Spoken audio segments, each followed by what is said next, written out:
이 시간 함께 하나님의 은혜의 말씀을 나누길 원합니다. 제가 잘못 적었네요. 창세기가 아니라 출애굽기입니다. 출애굽기 32장 1절 말씀입니다. 구약성경 131페이지 이쪽 저쪽에 있습니다. 출애굽기 32장 1절 말씀입니다. 그 구절이 아닙니다. 출애굽기 32장 1절 말씀의 시작은 백성이로 시작하죠. 우리 같이 함께 한 목소리로 읽도록 하겠습니다. 백성이 모세가 산에서 내려옴이 더딤을 보고 모여 백성이 아론에게 이르러 말하되 일어나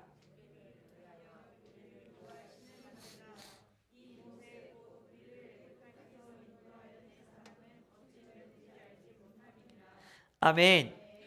원래 제가 읽으면 잘 안 읽으시더라고요. 그래서 중요한 부분은 제가 읽지 않습니다. 이 시간 우리가 함께 나눌 말씀은 안 넘어갔네요. 손가락은 우상이 아닙니다. 하지만 손가락을 보면 손가락이 우상이 됩니다. 라는 말씀이에요.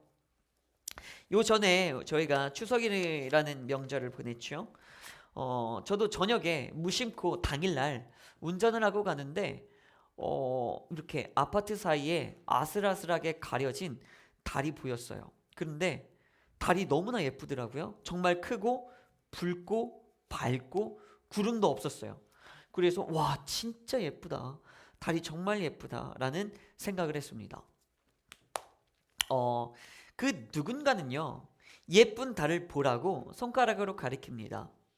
야 저기 달을 좀 봐 라고 이렇게 손가락으로 가리키죠. 그때 사람들은 달을 봐야 되겠죠. 제가 여러분들에게 뭐 이렇게 말합니다. 여러분 오 진짜 이쁘지 않아요?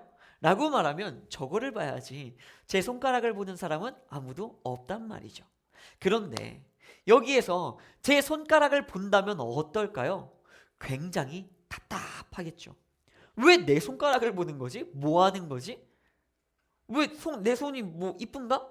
이런 고민들과 생각들을 갖게 될 겁니다. 손가락이 가리키는 그것을 봐야 돼요. 자, 그러면 여러분 이제 우상이라는 이야기가 나왔는데 우리가 우상 숭배라는 것을 성경에서 제일 처음 찾을 때 이전에도 많이 있었지만요. 이스라엘이 우상 숭배를 했다라고 말하는 그 대표적인 가장 첫 번째의 사건을 꼽으라면 그게 금송아지 사건입니다. 금송아지 사건이 왜 일어나냐면 이제 이스라엘 민족들이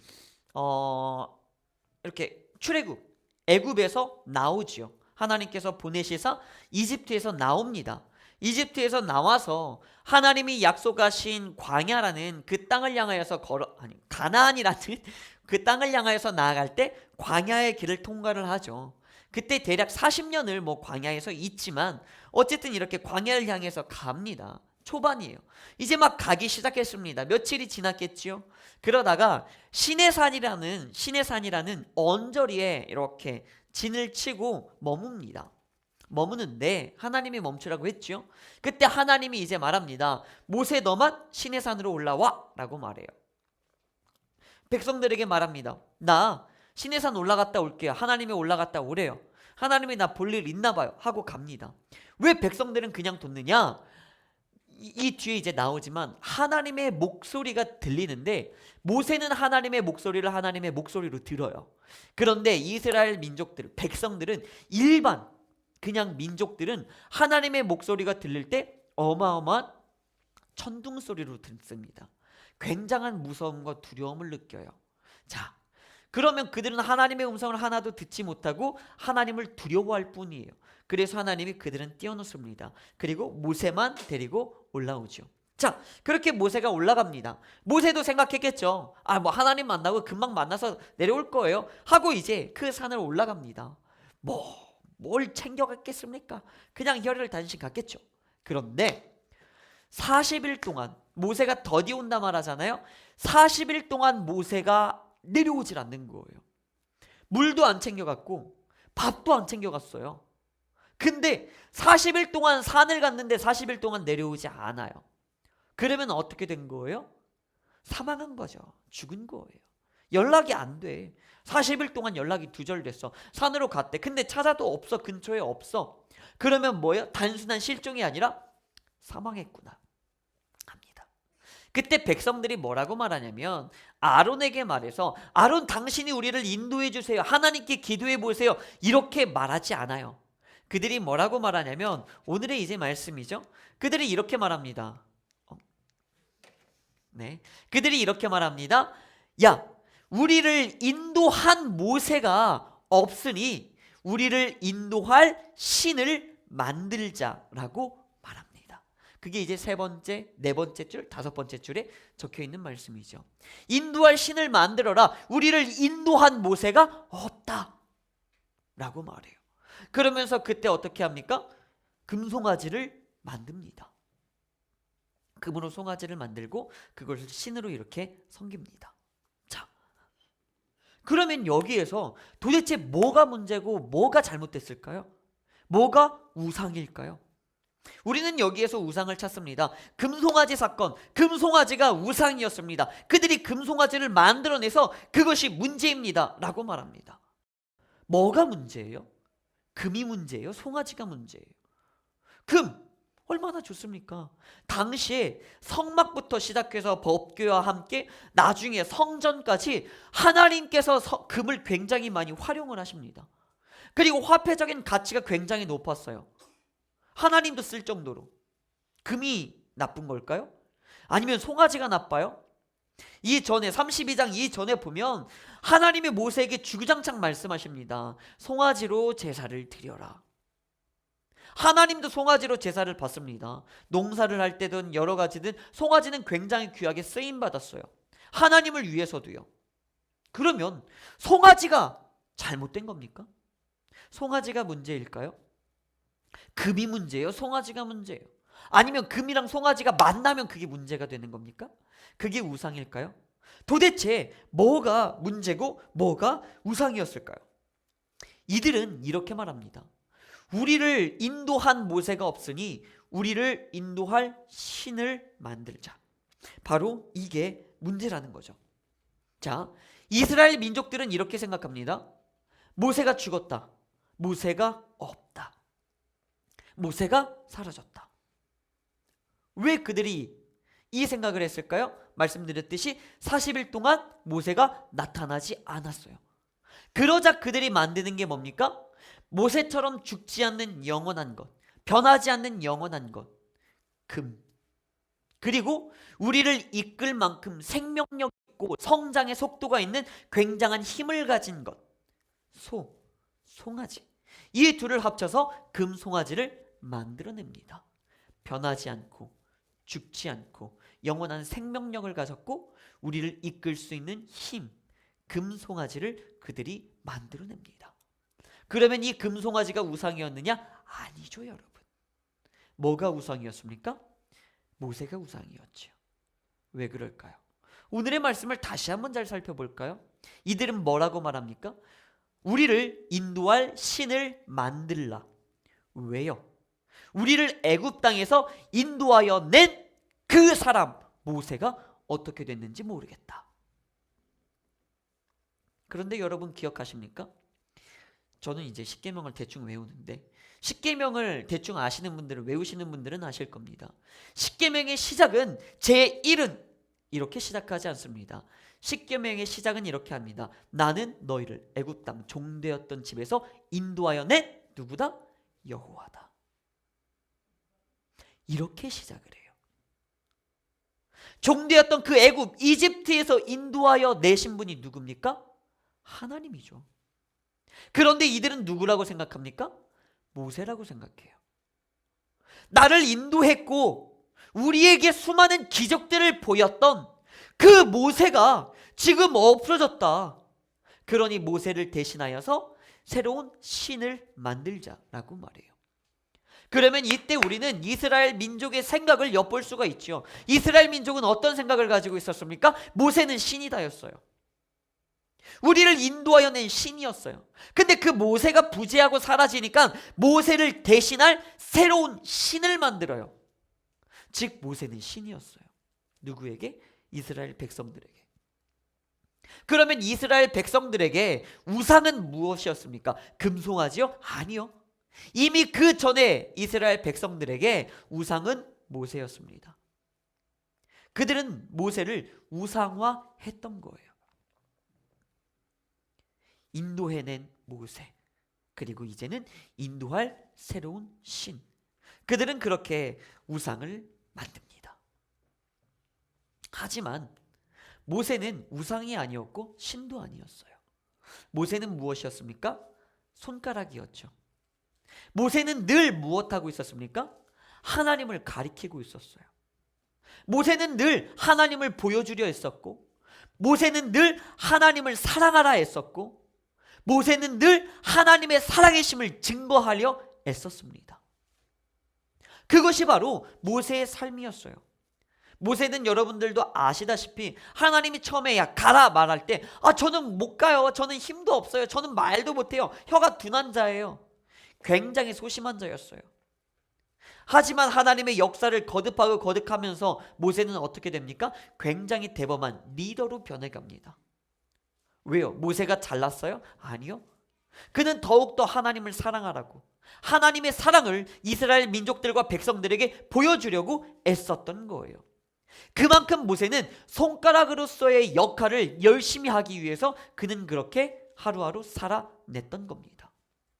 그런데 그런 모세가 손가락으로 하나님을 가리키고 있었는데 이스라엘 백성들은 무엇하고 있었습니까? 손가락을 보고 있었던 거예요. 모세가 가리키는 것을 본 게 아니라 그 손가락을 보고 있었다는 겁니다. 여러분, 여기에서 우리는 한 가지 알 게 있습니다. 영적 지도자라고 해서, 영적 지도자라고 해서요, 혹은 어떤 목사라고 해서요, 그가 우상화되어서는 안 되는 거예요. 목사가 하는 역할이 뭡니까? 하나님께 소개시켜드리는 자예요. 하나님을 소개시켜드리고 하나님께만 인도할 뿐이에요. 하나님을 알려주고 하나님을 가리키고 하나님을 가르쳐주는 자일 뿐이에요. 목사는 딱 그 정도입니다. 제가 여러분들의 삶을 이끌 수 있다, 인도할 수 있다, 천만의 말씀이요. 목사는요, 여러분들의 신앙을 이끌고 인도할 힘도 없어요. 왜? 저는 신이 아니니까요. 제가 끝까지 하는 건 뭡니까? 하나님의 사랑을 여러분들에게 보여주고 하나님을 가르쳐주고 하나님을 끊임없이 가리키면서 저것을 보라 말하는 것뿐이에요. 하지만 목사는 손가락인데 그 손가락을 보지 그 손가락이 가리키는 것을 보지 아니하고 자꾸 목사라는 손가락을 본다면 어떻게 될까요? 모세가 우상이 됐던 것처럼 목사가 우상이 되어 버리는 겁니다. 오늘 우리가 마지막에 찬양을 했습니다. 모든 상황 속에서 주를 찬양할지라. 어떻습니까, 여러분은? 여러분들에게 있는 수많은 아픔들이 있을 거고, 기쁨들이 있을 거고, 괴로움들도 있을 거고, 눈물들도 있을 겁니다. 그러한 속에서 여러분들은 어떻습니까? 그 상황을 보십니까? 아니면 그 상황 너머에 있는, 그 상황이 가리키고 있는 하나님을 보고 계십니까? 저번 주에 제가 말씀드리지 않았습니까? 하나님을 봐야만 하나님을 보는 것은 교만입니다. 모든 것에서 하나님을 보는 것이 겸손입니다.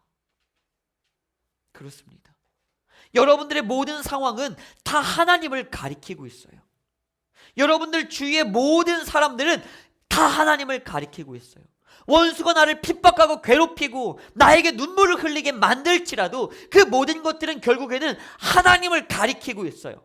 그 속에서 우리는 하나님을 만나야 되고 하나님을 봐야 되고 그 속에서 우리는 하나님을 더욱 의지하여서 하나님을 통하여서 모든 역경들을 이겨내고 승리해내야 한다는 거예요. 하지만 우리가 그것에 집중해 있다면, 그 아픔에만 집중해 있다면, 그 기쁨에만 집중해 있다면 그 상황은, 그 사건은 뭐가 되는 겁니까? 우상이 되는 거예요. 그 상황 속에서 우리는 찬양해야 되는데 그것을 우상화 만들고 있는 겁니다. 공감하지 못하는 이야기일 수는 있으나 공감 안에서 드리는 말씀이 아닙니다. 정답을 말씀드립니다.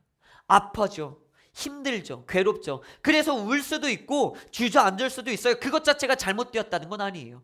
하지만 그 아픔에 계속 내가 붙잡혀 있다면, 나는 너무 아팠어, 나는 너무 힘들었어, 나는 너무 괴로워, 라는 것에만 우리가 붙잡혀 있다면 뭐가 되는 거예요? 그것이 우상이 되는 거예요.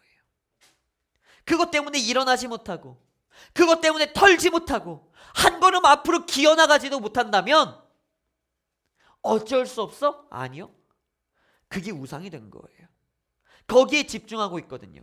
그런데 여러분 생각해 보세요. 내가 주저앉고 울어요. 그 우는 속에서 끊임없이 하나님을 찾고 그 속에서 마침내 하나님을 발견한 사람은 어떻게 될까요? 하나님의 손을 붙잡고 하나님을 의지하여서, 때로는 하나님의 등에 엎혀서 전진하겠죠. 하지만 전진하지 못하고 있는 나는 뭡니까? 하나님을 찾지 않았다는 거고, 말로만 하나님 하나님 말했다는 거고, 결국 나는 그 아픔과 그 상황 속에서 주저앉아 버렸다는 거고, 결국 그 상황은 나에게 우상이 되었다는 거예요. 오늘 죄송합니다만 제가 예배를 한 7분 정도 늦었죠.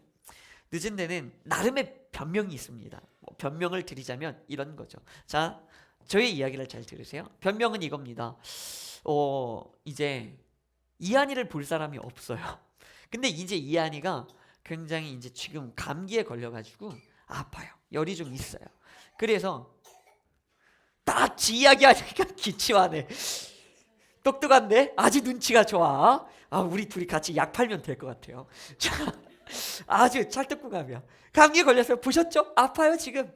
네, 아픕니다. 굉장히 아파요. 그래서 이제 약도 먹고 왔어요. 뭐 하면서 애가 힘들고 비실거리니까 컨디션이 안 좋다 보니까 이렇게 다른 사람한테 잘 안 가요. 그리고 요즘에는 이한이가 아빠 바라기가 돼서 엄마나 이런 데도 잘 안 가고 주로 아빠 아니면 할아버지 아니면 예찬이 세 명한테만 가요. 그래서 이게 세 명의 아빠죠. 자, 그런데 그렇게만 가는데, 그러다 보니까 이제 아침에 제가 계속 이한이를 안고 있어야 되는데, 이제 녹화한다고 노트북도 있고 카메라도 있고 카메라 2대도 있고 뭐 이걸 들고 막 내려오고 해야 되는데, 얘가 자꾸 앉아있어 아니면 가만히 서있어 하면 아프니까 자꾸 저한테 앵긴다는 거예요. 안아달래. 계속.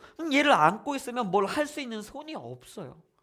뭐 할 수가 없어. 그러니까 계속 데리고 있다가 이제 얘가 갈 수 있는 예찬이가 언제 오나, 할아버지가 언제 오나 기다리고 있다. 이제 할아버지 오시자마자 이제 내려가서 토스를 하고 막 준비를 해서 내리고 왔죠.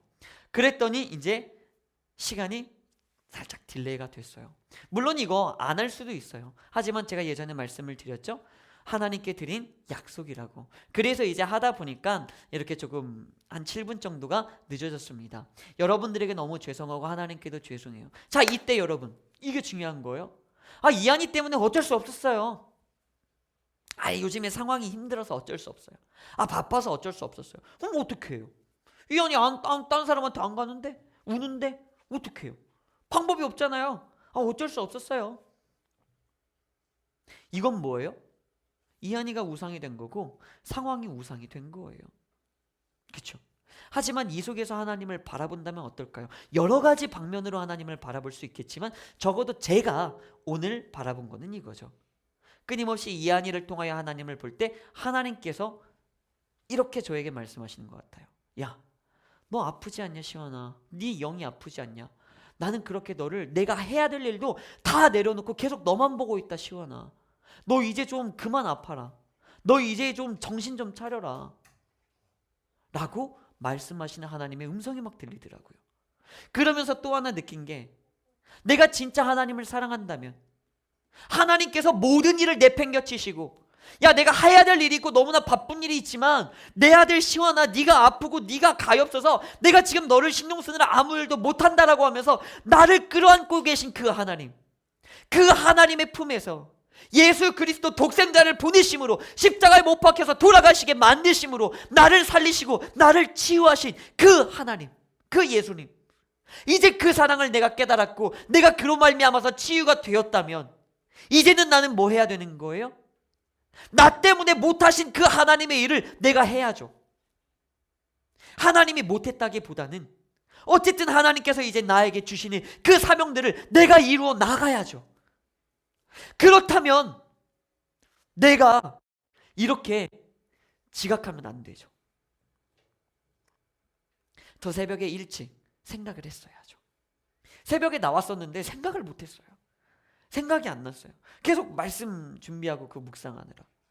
그럼 그 말씀 준비 때문에 어쩔 수 없었잖아요? 아니요, 어쩔 수 없지 않았어요. 그냥 내가 멍청해서 생각을 못한 거예요. 적어라도 놨어야죠. 미리미리 세팅해 놨어야죠. 그러면 이한이 때문에 어쩔 수 없었다? 아니죠. 그 상황 속에서 하나님을 봐야 되는 거예요.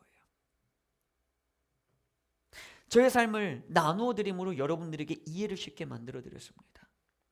그러면 여러분 이거예요. 혹시 핑계대고 계세요? 변명하고 계세요? 아프다고, 어쩔 수 없었다고, 힘들었다고, 뭐가 일이 있었다고?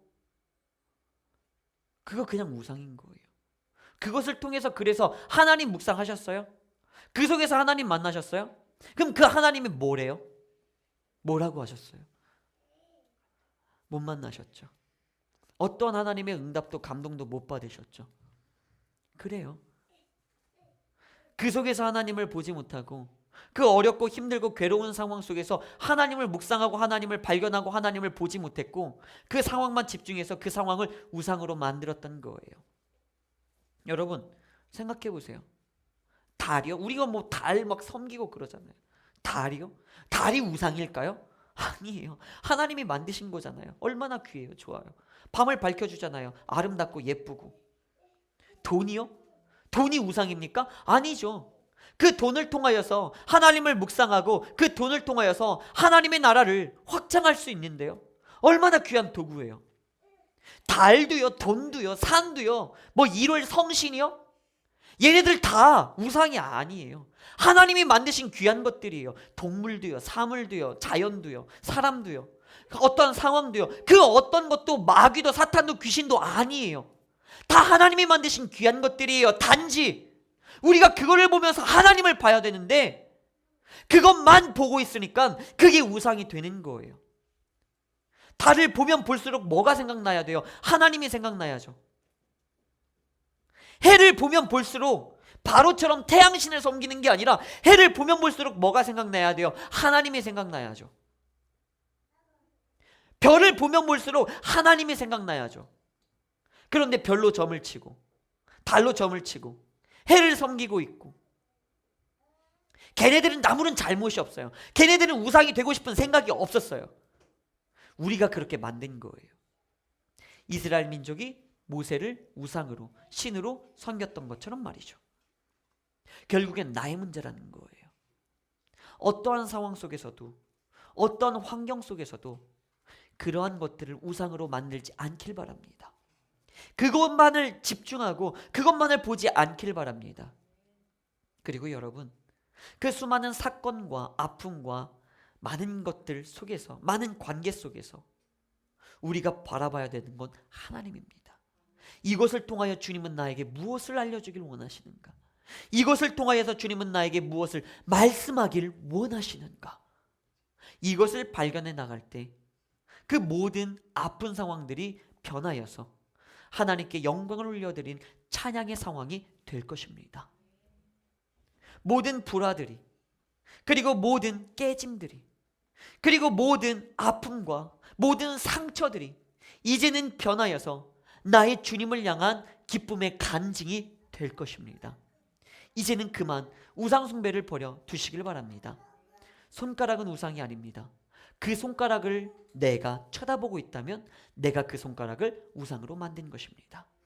여러분 이제는 오직 나의 주님께 시선을 고정시키는 여러분들이 되기를 예수님의 이름으로 간절히 기도드립니다. 아멘. 우리가 하나님을 사랑한다 말하면서 끊임없이 나의 삶 가운데서 우상을 만들고 있진 않았습니까?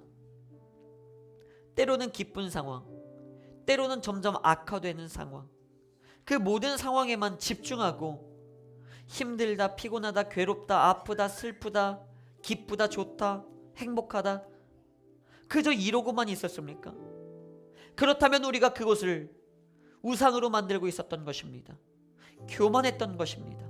용서하여 주옵소서. 그리고 하나님 이제는 그 모든 것들을 통하여서 나의 하나님을 바라보게 하여 주옵소서. 이제는 그렇게 살아가기로 결단한 예배드린 모든 심령과 그들의 가정과 그들의 사업과 학업과 직장 위에, 그들의 모든 아픔과 슬픔과 기도의 제목들 위에, 또한 성령 충만한 우리 교회와 이 대한민국 위에 우리 주 예수 그리스도의 은혜와 하나님 아버지의 사랑과 성령님의 교통하심이 지금부터 영원까지 함께할지어다. 아멘.